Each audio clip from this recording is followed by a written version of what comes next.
Assalamu alaikum wa rahmatullah. Welcome here at Crypto Hash Review, where we educate and disseminate information about Bitcoin, cryptocurrencies from a Muslim perspective. And we are continuing our discussion, addressing objections made against the Bitcoin network from various learned Islamic individuals or scholars.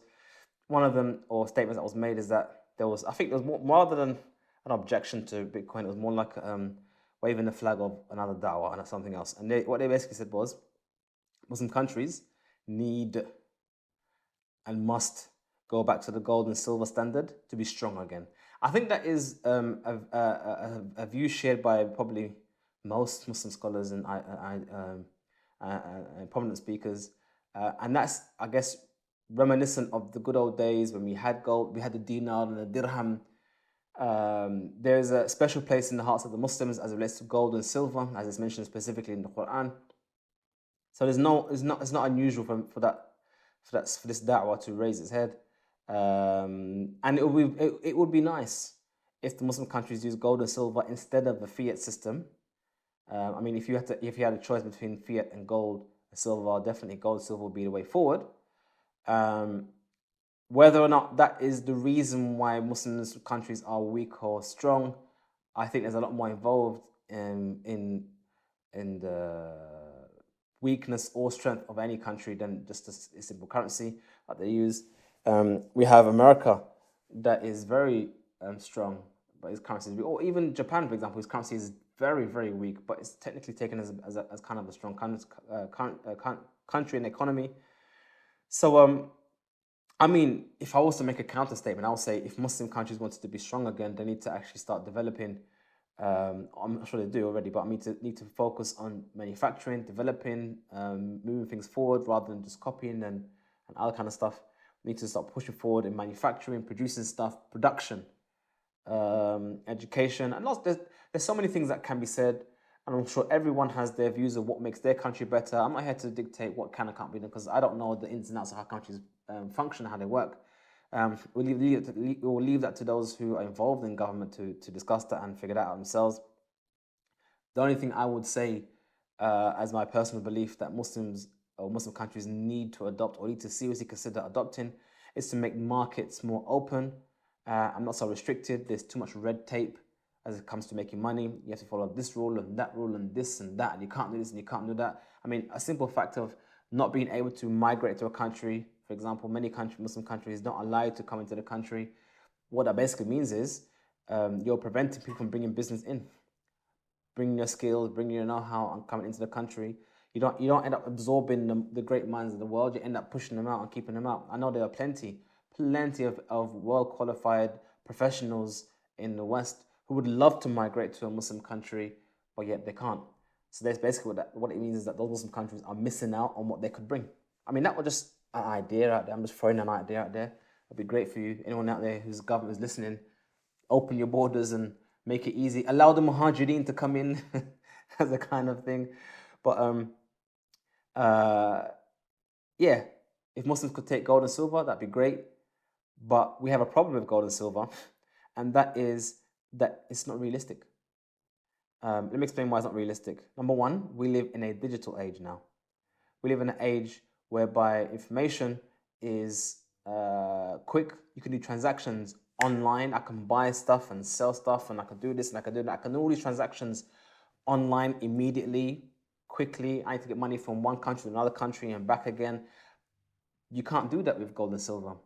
And the only way you can do that with the gold and silver is to then introduce fiat system again, or you could say the certificate system again, whereby someone holds the gold, you get given a digital version of that gold, and then you transact that digital version, which basically means Bitcoin, a digital thing that has value.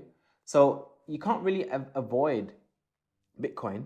Any system you wish to compete with our current system that is better and has the benefits of the old world of value and stability, and then has the benefits of the current world, which is swift of transaction and storage and that kind of stuff and portability and whatnot, then you're gonna have to come to the conclusion that Bitcoin is the only way forward.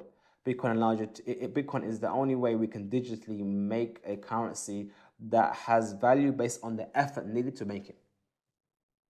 Otherwise, you just have fiat money where someone just types money in the screen and it just exists. No one wants that. No one says, yeah, this person should have the right to counterfeit money and I can't do counterfeit money. If I make money in my office, I go to jail. If someone else, a bank who makes money in their office, they get rewarded for interest rates. So, I mean, that's an unfair system. But my point is that if you want to go back to a gold system, you're going to have to somehow find a way to enable these people who have this gold to transact online. Not to mention, there is a very important part about this whole process. I mean, it's nice to have the idea, let's go back to the gold standard, but let's follow this through. I've decided as a leader to go back to the gold standard. So yeah, I'm going to change my currency to gold. Okay, great. How do I do that? I have to now somehow acquire that gold. Okay. That means I have to go to the open market and buy that gold. Okay. What do I use to spend to buy that gold with? I mean, how do I acquire that gold? I have to give them something. What am I going to give them? Gold? Oh, no, I'll give them fiat money. So I'm going to give them fiat money. I'm going to give them my currency to acquire gold, only to tell them, after giving them that currency is no longer valid anymore. I mean, let's just listen there. I'm from the moon country, Moonland, and I have Moonland coin or Moonland dollars. I'm going to spend Moonland dollars to acquire gold, and I'm going to do so in such an extent, to such a degree, so that it can use for the whole country. And somehow I have to do that without pushing up the price of gold. Because imagine, think of it, if a country was to purchase the amount of gold necessary for their people to use as currency and to store their value, that would be a massive amount of gold. That would be trillions of dollars worth of gold. And I'm going to use what currency to buy that gold? Okay, I'm going to use my own moon dollar. So I'm going to use moon dollar to buy up gold. And the one who's taking that moon dollar, what's he going to do with that moon dollar? I mean, he knows, or at some point he's going to realize, wait, this guy he's dumping his bags. This guy is dumping his bags. He's dumping his crap moon dollar money to me, and he's going to now change it up. So then by the time now I announce that I've switched over to the gold standard, that moon dollar means nothing now. It's worthless. I'm sure it's going to upset some people. Okay, I'm not going to use moon dollar. I'm going to use the American dollar. Again, I have to somehow get that American. I have to now purchase on the open market dollars to now go out and buy gold. So that I'm pushing up the price of dollars by buying dollars, and then I push up the price of gold by buying gold. I mean, you can't feasibly. It's nice to just flick a switch and say, yeah, let's go back to gold. But the process of actually doing that will destroy the price of gold. Well, not destroy the price of gold. It will push up the price of gold. We're looking at gold going from $2,000 probably to $10,000. Okay, let's follow this through. So you've done this now. You've managed to dump your bags of your fiat, whatever money you have in your hand, to buy gold, to now shift your currency to gold. And somehow you got to do that either privately, because otherwise, if you say it openly, if you say to everyone, we're moving towards the gold standard and we're going to start buying gold to move to the gold standard, then everyone in the world will start saying, oh wow, they're buying up gold, they're going to push up the price of gold, let's get in there quick. Let's front run them, let's get in there quickly. So when they push up the price of gold, we can ride the wave up the value tree and get some more money. So therefore, not only will you be buying gold in large amounts, everyone else will be buying gold to profit off of your trade. Okay, so that's if you announce it publicly. If you did it privately, now somehow you're going to have to acquire massive amounts of gold privately. Someone's going to know. Someone's going to notice, why is this guy buying like tons and tons and tons of gold? Something must be up. They're going to tell their mates. At some point, it's going to leak. This country is buying up loads of gold. We already know that Russia and China are buying up loads of gold. And that's been going on for years. So if you decide to switch to gold, your country, people are going to know about it. Okay, so you've done that. You've executed on this trade. You've acquired all this gold in your hands. Then what are you going to do? How are you going to get this gold to the people? Now, the easiest way to do it will be to say, okay, we have, let's say, 1,000 moon dollars in circulation. Now we're going to back up that to this gold. So therefore, these moon dollars are now backed by gold.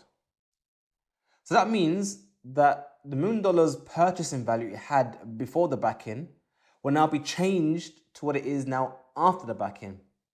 And that's changed one of two ways. Either the price of moon dollars will go way up, and therefore everyone's going to be super rich very quickly. Or the price of dollars will go way down, because it's obviously less than what they have in their hand. So therefore everyone's going to be panicking. I mean, to hit it spot on, so therefore you get exactly the same amount, it's going to be very difficult. And then finally, the final piece of the problem is, during this process of you literally destroying the price of gold, those in the know who have millions and billions of dollars, who know about this, who've bought up gold along with you, they're now going to be dumping their bags, because they're going to now cash in on this trade. They literally bought gold at $2,000. Now it's at $10,000. They've already 5x in their money in the space of a year because you bought up all the gold. See, it's a nice fantasy. It's a nice vision. Muslims return back to the gold and silver. But what that means is that people who have your fiat moon dollars have to now move to your fiat. No, you move now to your gold moon dollars. That process is difficult. Acquiring the gold is difficult. Distributing the gold is difficult. Storing that gold is difficult. Then we have to actually trust that you've got the gold. People now have to trust in the government. Do people trust their government? I mean, do people trust the government? I mean, I think one country tried to get their gold back into the country, and the British bank said no, or the Bank of England said no, not give it to you, because they don't trust you. So, I mean, the vision is great. The vision is beautiful, but the reality, this is not realistic. And that is why adoption takes time. Adoption is ground level. It shouldn't be something that governments impose upon people. It should be something that people adopt themselves. If the people wish to move to gold, then they themselves start buying the gold, and they themselves start transacting the gold, and it will happen more natural and dynamic than government doing something all at once, dump it on the market all at once. It just doesn't work. And that's why you find the Bitcoin adoption scale or adoption curve is very much reminiscent of that. You find Bitcoin price goes up to a certain degree. As it goes up 10 times, 20 times, some who bought gold, Bitcoin very cheap, they now want to buy some stuff and do some shopping, and hence they start selling it. Then the price dips a bit, and then it goes up some more. This is a natural curve demonstrating adoption, taking profits, adoption, taking profits, adoption. That's just how it works. And the joke is, what people criticize Bitcoin for would actually happen to gold if all Muslim countries decided overnight to accept gold. That would happen overnight. People already predict it will already happen to gold soon, because the price of gold is highly being suppressed, manipulated by the market, but that's another discussion altogether. But anyway, just to call this, or to bring this video to a close, it would be nice to have gold and silver as the currency for Muslim countries, but you first have to deal with the reality that trying to move to such a system would mean pushing up the price of gold higher and higher and higher, make it more and more difficult to achieve that in the first place, because you have to buy it somehow.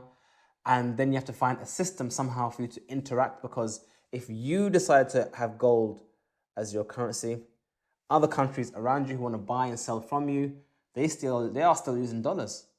So until they adopt your system, you then have to exchange that currency back into dollars in order to transact online, and so many other things. I mean, you have to make a whole infrastructure that allows and facilitates for you to transact online with your gold.